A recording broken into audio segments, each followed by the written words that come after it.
electron pair.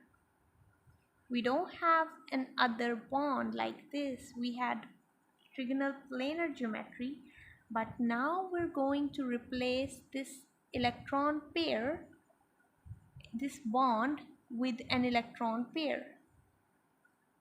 As in BF3 it is trigonal planar, but in SO2 we have this bond replaced with a lone pair.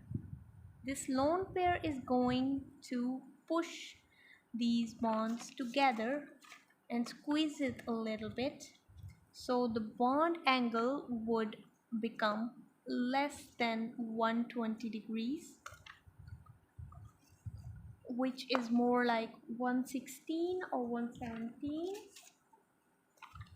and this is the final result. We would call this molecule a bent molecule, and this would be called as a trigonal bent molecule. And the angle, let's talk about the angle here.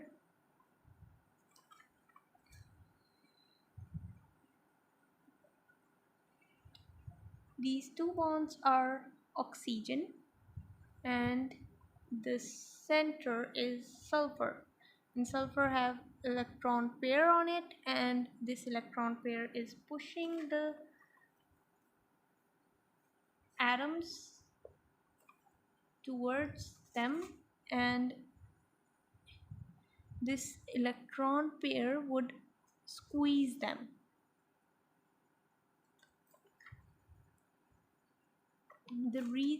This is a reason, there is a reason for this, because the electron pair is clearly more effective than a bond.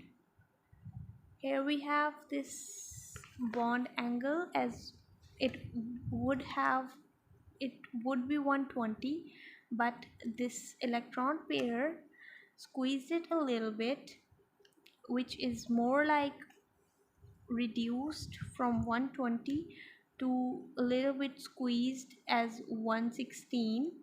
It is not straight, it is not 120, but it is a little bit bent. So we'll call this molecule as a bent molecule.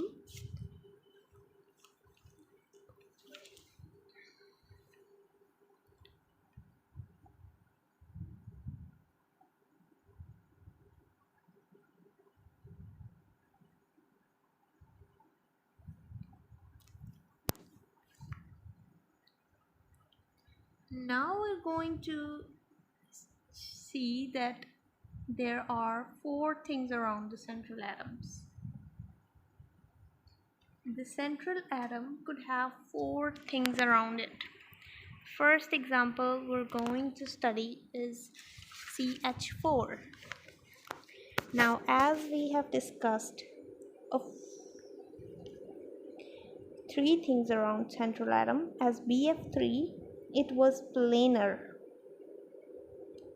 and you might think that CH4 would be planar, but it is not that case, because the bonds should have been pushed away from each other, and if we make the bonds planar, it would have 90 90 90 90, and the other 2 bonds would be 180, so it wouldn't be as far as possible. So it would have a molecule of this type. It would have a tetrahedral structure. Tetrahedral means it would make a pyramid, and this would not be planar, it would have a pyramidal kind of structure, and this is the upper bond, which would be called as tetrahedral structure. So